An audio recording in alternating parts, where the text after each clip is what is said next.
Olá todo mundo, olá vocês, sejam todos bem-vindos ao meu canal. Eu sou a Franciel, sou psicanalista e esse aqui é uma série de vídeos que a gente está lendo um livro, que é O Efeito da Ausência do Pai nas Filhas.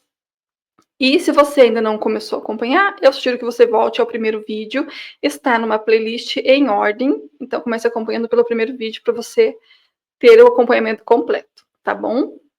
A gente vai continuar hoje a leitura.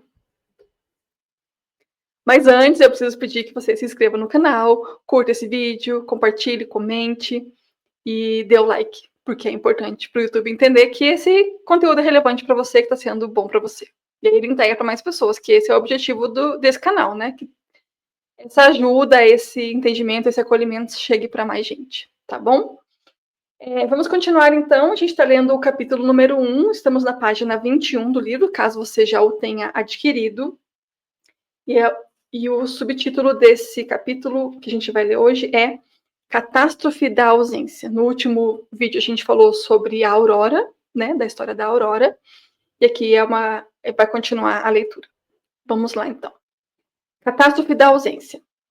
Quando ausente, um pai não pode ser um reflexo de um si mesmo, separado e individual para a filha. Em vez disso, ele representa um lugar de aflição, e ela procura por uma conexão ansiosamente e em vão. Veja, a ausência causa uma aflição, né, na pessoa. A filha fica decepcionada pela destruição de seus desejos, enquanto mantém uma atitude de negação sobre o que aconteceu.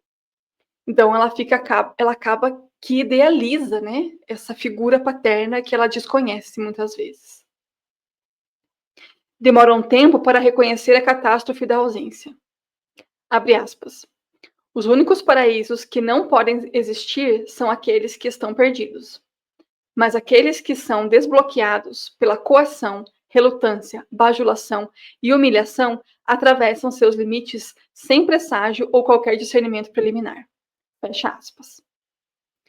Digerir a realidade lentamente desfaz a fantasia falaciosa sobre o pai, a fim de dar sentido ao que não é compreensível. A filha frequentemente aceita a culpa pela falta de relacionamento entre eles, que é a pessoa se culpar porque o pai não está lá, né? Ah, eu não fui uma boa filha, eu não sou uma pessoa digna de ser amada, ele não me quis porque eu sou assim, eu sou assada, eu sou do avesso, eu sou direito, eu sou esquerdo, né? Essa culpabilização é bastante comum mesmo. Como Jung comentou, quando um fator interior não se torna consciente, ele acontece exteriormente, sob a forma de fatalidade. Então a pessoa se torna, de fato, uma pessoa difícil de se amar, porque ela acha que os outros não a amam, né? Continuando. A ausência do amor paterno inclui a atuação de seus comportamentos ambivalentes, inconsistentes ou totalmente hostis com e em torno da filha. O mundo se torna um lugar de rejeição e ela se torna estática, recusando tudo: paixão, amor, sentimento, emoção, existência. Ela precisa de ajuda para sair dessa catástrofe incompreensível. Ajuda para não a absorver e recriar a perda interna em outras relações. A ausência é uma situação intermediária entre presença e perda. Em outras palavras, e de uma perspectiva que busca a expansão da personalidade, a ausência se encontra no centro das experiências de presença e perda. A gente comentou um pouco sobre isso no outro vídeo, né? Sobre como acaba indo para o relacionamento amoroso, afetivo daquela pessoa na vida adulta, essa falta, essa perda, né? Esse buraco que tem a falta do pai. A ausência de um pai pessoal afeta a forma como a filha internaliza as normas coletivas psicológicas e sociais que influenciam sua identidade. Frustração e raiva não são externalizadas e direcionadas ao pai, pois ele não está por perto. São internalizadas nela mesma. Enfrentar essa situação, para muitas filhas, significa confrontar o inaceitável, as desilusões, traições e mentiras que também são promulgadas pela sociedade e pela cultura. A distância do pai pode ser medida no espaço psíquico criado pela ausência. Diante disso, ela não pode mais negar o que é não ter amor, respeito e ser importante para alguém. Que forte isso, né? Chega um momento em que a gente se dá conta das coisas e, de fato, a gente não consegue mais negar que a gente foi abandonado, que não teve amor, que não teve respeito, que não teve consideração. E é muito duro, é muito difícil você se deparar com essa realidade, porque é como um tapa na cara. É um soco no estômago. Você saber que aquela pessoa que deveria te amar e cuidar de você não tá nem aí. É bem difícil. Por trás do ódio pela ausência do pai está o desejo por amor, que pode se tornar uma fascinação, podendo prender a filha ao pai. Curiosamente, essa atração torna-se mais forte quando o pai não se oferece para identificação e não acolhe a filha em sua vida. Contudo, e ainda mais devido à sua ausência, ele permanece uma parte significativa da mente dela. Porque é aquela idealização que a gente falou, né? Como não existe uma pessoa real com quem ela convive, ela sabe quem é, sabe como é, conhece essa pessoa, ela idealiza. Esse pai existe na cabeça dela, não é real, né? É uma coisa imaginada. O pai ausente e perdido exige atenção enquanto se recusa a oferecê-la. Diante de tudo isso, é curioso haver tamanha falta de ponderação sobre o pai como um importante membro da família, visto que ele continuou inconsciente, mas ainda assim proeminente.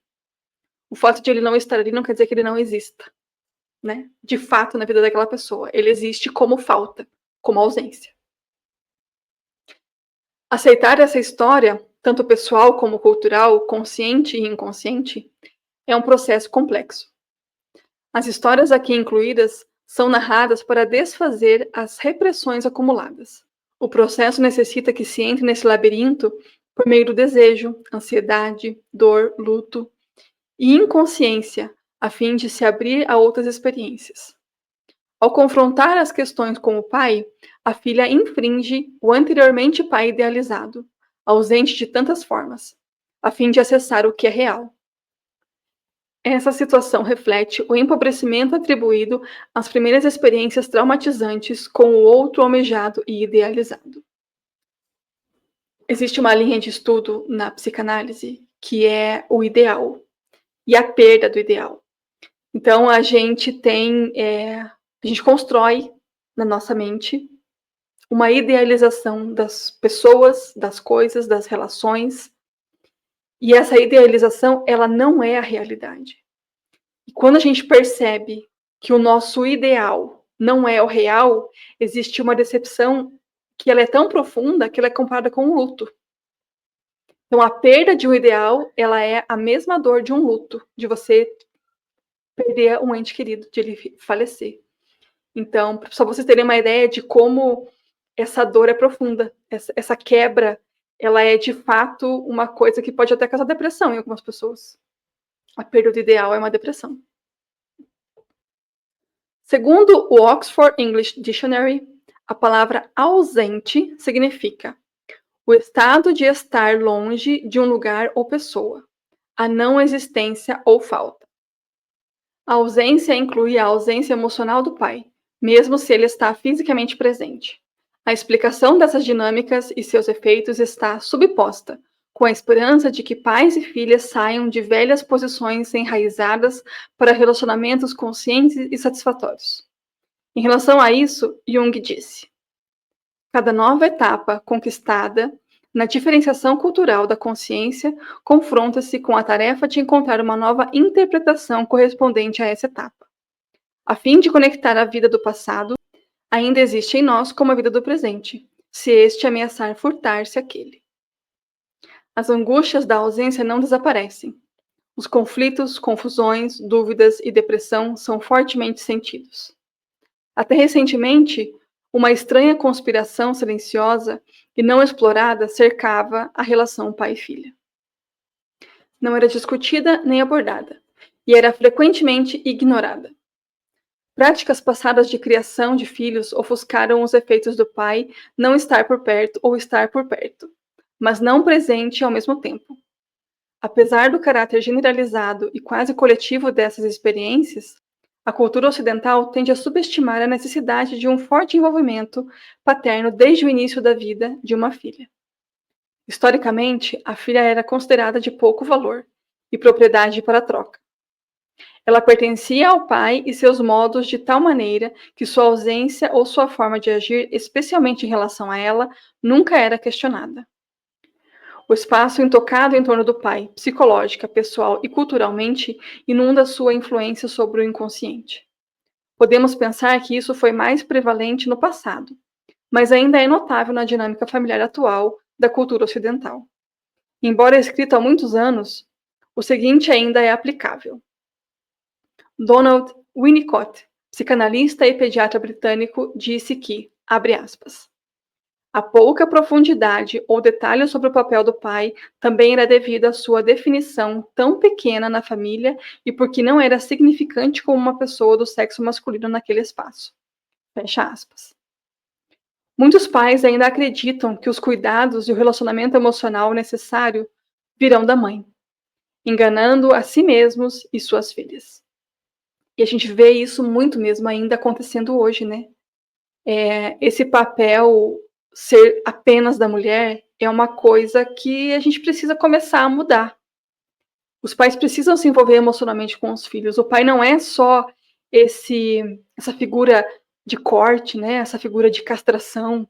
Ele também é uma figura de acolhimento. Ele também precisa ser uma figura de amor, de afeto, onde ele vai ensinar para aquela filha, principalmente para aquela filha, como é que vai ser um relacionamento saudável no futuro.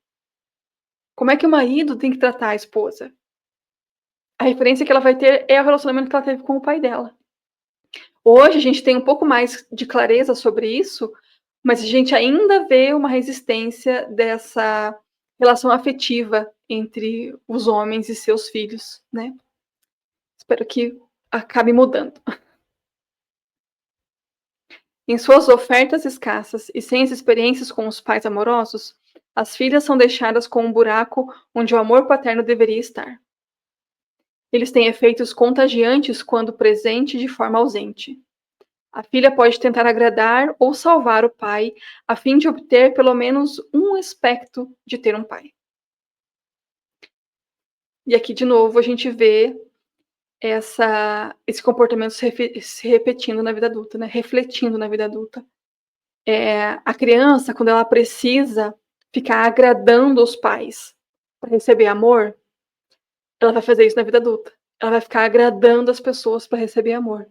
E ela vai se contentar com migalhas, ela vai aceitar ser humilhada, ela vai aceitar ser maltratada, porque ela cresceu assim. Entendem? Percebem como isso é extremamente profundo na estrutura do ser humano? Algumas escolhem ser diferentes dele, enquanto outras são complacentes e inconscientemente permanecem prisioneiras do passado. A psicanalista francesa Julia Kristeva comentou: o si mesmo ferido, incompleto e vazio é considerado como tendo uma falha fundamental, uma deficiência congênita. Essa lógica pressupõe um superego severo e uma complexa dialética de idealização e desvalorização, tanto do si mesmo como do outro. Trata-se de uma identificação com o outro amado/odiado, por incorporação, introjeção, projeção, que se efetua pela incorporação de um ideal sublime, parte ou traço, do outro e que se torna o juiz interior tirânico. A descrição mencionada se aplica a uma filha esvaziada, de si mesma, que não sabe como encontrar a si mesma, pois acolheu um pai vazio. Paternidade se trata de relações passadas e futuras, eventos e emoções. O que provém disso é uma identificação progressiva da diferença. Seu processo e mensagem se originam no pai como o outro. Nessa posição, a presença de um pai é importante para encontrar um reflexo, conhecimento e separação. Também é por meio do pai, como o outro, que a filha pode experimentar a si mesma. Essa é a exata experiência replicada e reparada por meio da relação terapêutica. Se veja, porque é na relação com o outro que eu me conheço, que eu me formo, que eu me faço, né? É me relacionando com as pessoas que a gente sabe quem a gente é, que a gente sabe o que a gente gosta, o que a gente não gosta. Então, essa relação com o pai, sendo ela de forma primordial, né? Ela é no início da vida, e com a mãe também, obviamente, ela é formadora de constituição, ela constitui o sujeito com amor ou com raiva, com ausência ou com presença, e aí nessa formação dicotômica de ou tá ou não tá, né, ou tem amor ou não tem, acaba sendo a falta prejudicial para a formação da pessoa. Continuando. Diversos conceitos psicanalíticos e culturais retratam a figura paterna como uma entidade poderosa, idolatrada e impenetrável, que promete proteção e orientação, mas permanece a autoridade suprema. Quando se trata da filha, o pensamento psicanalítico tradicional freudiano refere-se ao mito de Édipo, sobre a relação pai-filho. Mas o de pai-filha não ganhou tanta atenção. Na mitologia grega, o foco não está no feminino, mas prioritariamente no relacionamento pai-filho, enquanto a filha aparece como figura secundária e um tanto insignificante. Normalmente não muito bem retratada. Jung foi pai de 4 filhas e não abordou muito a questão da relação entre filha e pai, mas escreveu um artigo sobre o pai. O que foi ignorado ou que não teve atenção adequada cria descontentamento. Antes de podermos encarar o futuro, temos que lembrar das necessidades de nosso si mesmo, instintivo, intuitivo e natural. Isso significa um reconhecimento do que nunca foi deixado e permanece na psique apenas esperando por atenção. É claro que a dinâmica retratada aqui tende a ser mais sombria para enfatizar os efeitos da ausência e carência paterna nas filhas. Contudo, o apelo é dirigido aos pais que também se beneficiam com uma vivência saudável com as filhas. Veja, aqui ela deixa bem claro, né, que a convivência saudável entre pai e filha não faz bem só para a filha.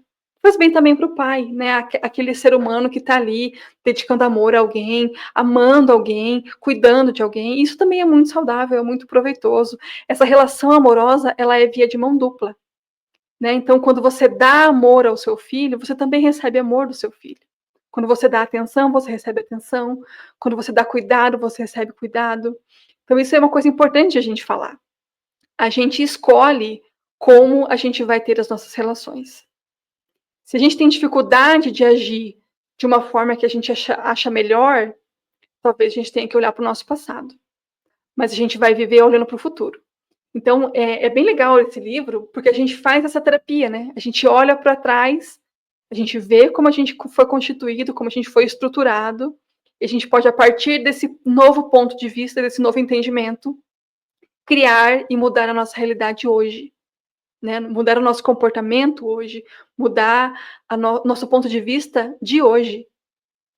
A gente não precisa ser determinado pelo que nos aconteceu.